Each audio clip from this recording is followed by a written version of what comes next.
Hi friends, कैसे हैं आप लोग। आपके लिए एक छोटा सा गीत। मिले हो तुम हमको बड़े नसीबों से। जी हाँ दोस्तों, आप मुझे बहुत ही नसीबों से मिले हो और आप हमेशा मेरे जीवन में इसी प्रकार से बने रहे। आज हम फिजिक्स का एक बहुत अच्छा जो आपकी एग्जाम्स में बहुत हर बार पूछा जाता है क्वेश्चन, उसको हम यहाँ पे बहुत अच्छे तरीके से और बहुत सिंपल वे में उसको समझेंगे। ठीक है, तो आखिर तक आप वीडियो में बने रहे। क्वेश्चन है, सिद्ध कीजिए I R M S equal to I naught divide by root two. ठीक है, या इसको ऐसा पूछ सकते हैं कि सिद्ध कीजिए I R M S equal to I naught into 0.707। Okay, means ये यहाँ पे ये हुआ कि जो 1/√2 है, 1 में हम √2 से डिवाइड कर देते हैं। ठीक है, तो आपसे इस तरीके से क्वेश्चन पूछा जाता है। ठीक है, तो इसको स्टार्ट करते हैं।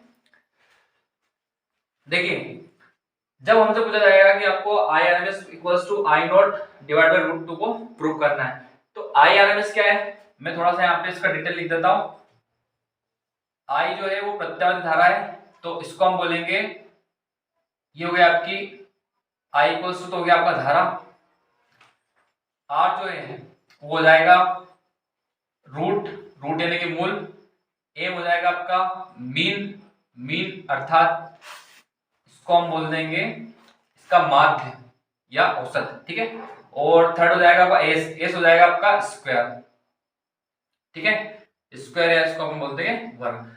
तो धारा का वर्ग माध्य मूल मान आई नोट जो है, आई नोट है वो शिखर मान है, आई नोट जो है वो शिखर धारा का शिखर मान है। ठीक है, तो ये इस तरीके से ये इनके इन सिंबल्स को हम यहाँ पे आर को बोलेंगे मूल, एम को बोलेंगे मीन और एस को बोलेंगे स्क्वायर। ठीक है, तो ये आपको प्रूफ करना है। तो मैं इसको थोड़ा सा रफ कर देता हूँ वापस से। अब देखिए, हम आंसर इसका स्टार्ट करते हैं।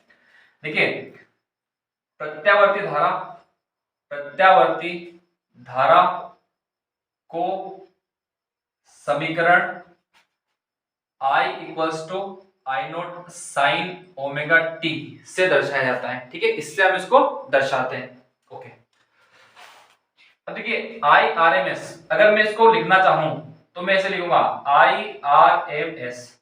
ओके, तो आई को मैं क्या लिख दूंगा, आई को लिख दूंगा मैं आई। आर मतलब रूट, इसका मैंने लगा दिया रूट। एम मतलब इसका एवरेज मीन, तो मैंने इसको लिख दिया एवरेज, और एस को कर दिया मैंने स्क्वायर। ओके, तो आई आर एम एस को एक दूसरे तरीके से हम लिख सकते हैं I average square root I average square. Okay, ठीक। अब क्या होता है कि जब हम इसको सोल्व करेंगे तो हम आई एवरेज को लेके चलते हैं, आई एवरेज स्क्वायर। ठीक है, रूट हम अभी सोल्व नहीं कर रहे हैं, क्योंकि देखो आपको प्रूफ करना है I R M S equals to I naught divide by √2। हम लेके चलते हैं आई एवरेज स्क्वायर। ठीक है, अब ये जो प्रत्यावर्ती धारा है, इसका एवरेज निकालने का जो तरीका होता है, इसकी एक कंप्लीट साइकिल, इसकी कंप्लीट साइकिल होती है 0 से 2 पाई, 0 से 2 पाई इसकी कंप्लीट साइकिल होती है। तो देखिए 0 से 2 पाई आई स्क्वायर। ठीक है, ये एवरेज, इसका एवरेज निकालने का तरीका होता है 0 से 2 पाई, हम इसको इंटीग्रेट कर देते हैं 0 से 2 पाई, क्योंकि कंप्लीट साइकिल होती है इसकी 0 से 2 पाई में। पूर्ण चक्र धारा जो होती है 0 से 2 पाई में उसका एक पूर्ण चक्र होता है। इसको इंटीग्रेट कर देते हैं ओमेगा टी के रेस्पेक्ट में, डिवाइड बाय 0 से 2 pi d omega t. Okay, अब हम पहले इसको सोल्व कर लेते हैं आई एवरेज स्क्वायर को, फिर हम दोनों का रूट कर देंगे, तो आपका आंसर आ जाएगा आई आर एम एस के इक्वल। ओके, तो मैं यहाँ पे इसको सोल्व करता हूं। देखो I average square equals to 0 से 2 पाई, आई की वैल्यू क्या है, तो हम यहां से लिख देते हैं इक्वेशन नंबर फर्स्ट से 0 से 2 पाई, आई के लिए I naught sine omega t. ठीक है, इसका स्क्वायर है तो आई नोट का स्क्वायर साइन का square d omega t divide by 0 से 2 pi d omega t. Next step, देखो अब आपका आई एवरेज स्क्वायर तो इसके साथ चल ही रहा है। ठीक है, आई एवरेज स्क्वायर कंटिन्यू चलेगा, मैं अब इसको बार बार नहीं लिखूंगा, मैं डायरेक्ट इसको सोल्व करता जाता हूं यहाँ पे। देखिए आई नोट स्क्वायर, इसका इंटीग्रेशन नहीं होगा, क्यों, क्योंकि जिस जैसे डी है, डी के साथ है ओमेगा टी, तो जिस भी क्वांटिटी के पास, जिस भी राशि के पास ओमेगा टी होगा उसी का हम समाकलन करते हैं, ठीक है, इसका समाकलन करते हैं। तो आई नोट स्क्वायर, या आपका बाहर जाएगा इंटीग्रेशन से 0 से 2 पाई, अंदर बचा आपका साइन स्क्वायर ओमेगा टी, ठीक है, D omega t divide by क्या साथ में चल रहा है इसके 0 से 2 pi d omega t. Okay, next जो है हम यहाँ पे सोल्व करेंगे। ओके, देखो साइन स्क्वायर ओमेगा टी, बच्चों आप जानते हो कि साइन स्क्वायर ओमेगा टी में स्क्वायर वाली वैल्यू, साइन की स्क्वायर वाली वैल्यू का इंटीग्रेशन का कोई फॉर्मूला नहीं होता है, तो हम इसको चेंज करेंगे। किसमें चेंज करोगे? तो एक फॉर्मूला होता है, जो फॉर्मूला हम यूज करेंगे cos 2 theta equals to sine आता है उसमें 1 minus 2 sine square theta. Okay, sine square theta, यहां से अपने को साइन स्क्वायर की वैल्यू निकालनी है, तो इसको लेके आएंगे इधर, तो 2 sine square theta equals to, ये हो गया positive 1 minus cos 2 theta. Okay, 2 को बदलो उधर, sine square theta equals to 1 minus cos 2 theta divide हो जाएगा 2। ओके, तो साइन स्क्वायर थीटा का फॉर्मूला जो हो गया 1 minus cos 2 theta divide by 2। बस आपको थीटा की जगह क्या है प्लस ओमेगा टी, है ना, क्या है ओमेगा टी, तो ये वैल्यू यहाँ पे हम पुट कर देते हैं। ओके, तो यहां से हम लिख देंगे इसको I average square equals to I naught square 0 से 2 पाई, उसका साइन स्क्वायर ओमेगा टी, तो ये वैल्यू हो जाएगी 1 minus cos 2 theta divide by 2। Okay, इसका इंटीग्रेशन होगा डी ओमेगा टी, पूरे के डिवाइड में क्या है, इसके डिवाइड में integration of 0 to 2 pi d omega t. Okay, तो बच्चों आपको यहां तक समझ में आया होगा, है ना। हमने यहाँ से स्टार्ट किया, आई एवरेज स्क्वायर, एवरेज निकालने का तरीका होता है इसको 0 से 2 पाई एक साइकिल के लिए हम क्या करते हैं, इंटीग्रेट कर देते हैं, इसका समाकलन कर देते हैं, ठीक है, और 0 से 2 pi d omega t.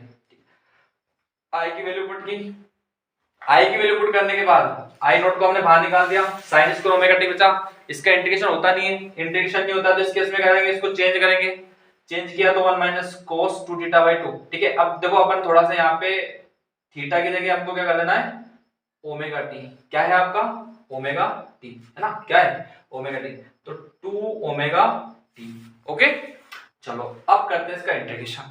Okay, समाकलन करने पर, ठीक, समाकलन जैसे करेंगे I average square equals to I naught square, देखो 1 का समाकलन करेंगे डी ओमेगा टी के रेस्पेक्ट में, तो इसका हो जाएगा ओमेगा टी, फिर आपका माइनस के बाद को, देखो ये वाला जो 2 है, आप भले चाहो तो पूरा इसमें लिखोगे, अच्छा है कि आप इसको बाहर निकाल दे, इस 2 को मैं क्या करता हूं बाहर निकाल देता हूं, तो cos 2 ओमेगा टी का क्या होता है इंटीग्रेशन, देखो cos 2 ओमेगा टी का होता है sin 2 omega T, sin 2 omega T into फिर, है ना, 2 ओमेगा टी, और डिवाइड बाय क्या हो जाएगा, तो ओमेगा टी के रेस्पेक्ट में किया तो इसके साथ क्या है 2, तो इसके डिवाइड में जाएगा 2। ओके, ये इसका हो गया इंटीग्रेशन, ठीक है। एक बार और इंटीग्रेशन देख लेना, एक का इंटीग्रेशन, एक का समाकलन डी ओमेगा टी के रेस्पेक्ट में ओमेगा टी, फिर माइनस cos 2 ओमेगा टी का sin 2 ओमेगा टी, और जो भी थीटा के साथ होता है वो आ जाता है डिवाइड में, ठीक है। ये हो गया इसका इंटीग्रेशन, इसकी लिमिट क्या है, इसकी लिमिट 0 से 2 पाई, ठीक।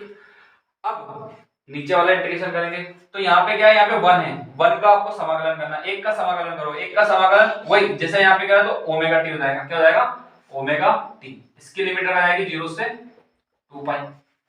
अब हम रखते हैं लिमिट, जहां जहां भी आपका ओमेगा टी है वहां पे पहले आपको 2 पाई रखना है और फिर आपको 0 रखना है, तो ये वैल्यू आपको प्लस में रखनी है, अपर लिमिट है, अपर लिमिट यानी कि ऊपरी सीमा, उच्च सीमा, इसको प्लस में रखते हैं और इसको माइनस में रखते हैं, ठीक है। तो देखो अगर आप 0 रखोगे तो वैल्यू 0 यानी है, इसलिए आप ये 0 रखने से कोई फर्क नहीं पड़ने वाला इसमें, क्योंकि आप साइन में जब यहाँ पे 0 रख दोगे तो साइन 2 into 0 तो वैल्यू 0 हो जाएगी, है ना, साइन 0 की वैल्यू क्या होती है 0, तो आप क्या करेंगे यहाँ पे सिर्फ 2 पाई रख देते हैं, उच्च सीमा को हम रख देते हैं। ध्यान से देखना, I average square equals to I naught square divide by 2, omega T की जगह 2 पाई, ये हो गया आपका 2 पाई, माइनस साइन 2 इस ओमेगा टी की जगह 2 पाई, तो आपका हो गया 2 पाई डिवाइड बाई क्या है 2। ठीक, यहाँ पे भी ऐसे करना है, ओमेगा टी की जगह 2 पाई, तो ये हो जाएगा 2 pi minus 0, upper limit lower limit. ठीक है, तो यहां से देखेंगे हम, एक लाइन जैसे खींच देता हूं। ठीक है, I average square equals to I naught square divide by 2। ठीक है, यहाँ पे आपका है 2 पाई माइनस साइन 4 पाई की वैल्यू पता है, तो साइन में 4 पाई की वैल्यू क्या होती है 0 होती है, साइन 4 पाई की वैल्यू क्या आती है 0, तो साइन 4 पाई की वैल्यू क्या आएगी 0 बाई 2, तो आपका आंसर आएगा 0। नीचे क्या बचा आपका 2 पाई माइनस 0 यानी कि 2 पाई। इसका मतलब ये हुआ कि I average square equals to I naught square divide by 2, यहां भी 2 पाई बचा, इसके डिवाइड में क्या बचा 2 पाई, 2 पाई से 2 पाई कैंसिल हो जाएगा, बचा क्या, तो I average square equals to I naught square divide by 2। ठीक है, अब करना क्या है, अगर मैं यहाँ पे दोनों तरफ क्या कर देता हूँ रूट कर देता हूँ, क्योंकि अगर मैंने इसको रूट कर दिया तो इधर भी रूट, दोनों तरफ क्या लेंगे करनी ले लेंगे, दोनों तरफ करनी ली, तो ये जो करनी है इसका जो मान है वो मैंने आपको यहाँ पे लिख दिया था, इसका जो मान होता है आरएमएस का वो होता है करनी के अंदर आई एवरेज स्क्वायर। ठीक है, तो मैं आरएमएस लिख सकता हूँ यहाँ पे, तो मैं यहाँ लिख देता हूँ आई RMS इक्वल्स टू, देखो यहां से ये डिवाइड में तो बाहर कौन आएगा जिसके पास स्क्वायर है ना, स्क्वायर बाहर जाएगा, तो ये बचेगा आपका आई नॉट डिवाइड बाई रूट 2। ठीक है, और ये आपको प्रूफ करना था। ठीक, ये क्या करना था सिद्ध करना था। आप चाहो तो एक में इसका डिवाइड कर दो, 1 में डिवाइड करेंगे रूट 2 से, तो आपका आंसर आ जाएगा 0.707 आई नॉट। ठीक, अब देखो बच्चों, यही क्वेश्चन, ये क्वेश्चन आपसे प्रत्यावर्ती धारा के लिए पूछा, यही क्वेश्चन अगर आपसे प्रत्यावर्ती विभवांतर के लिए पूछ ले, वोल्टेज के लिए या प्रत्यावर्ती विद्युत बल के लिए, तो सेम आएगा, है ना। ये जो वैलिड है किस किस के लिए वैलिड है, VRMS equals to V naught divide by root 2 या 0.707 V नॉट। ठीक है, और यही ERMS के लिए पूछ ले, प्रत्यावर्ती विभवांतर विद्युत बल के लिए, तो I naught divide by root 2 equals to 0.707 और एप्सिलॉन नॉट, है ना। तो जिसके लिए भी पूछे आपको सिर्फ वैल्यू चेंज करनी है, आपको एक डेरिवेशन अच्छे से आना चाहिए। तो बच्चों, मैं आशा करता हूं कि आपको ये वीडियो और क्वेश्चन आपको अच्छे समझ में आया होगा। अगर नहीं आया हो तो भी आप कमेंट कर सकते हैं कि आपको वीडियो कैसा लगा, है ना। आपके कमेंट से हमें इंस्पिरेशन मिलता है। ओके, थैंक यू, जय हिंद, जय भारत।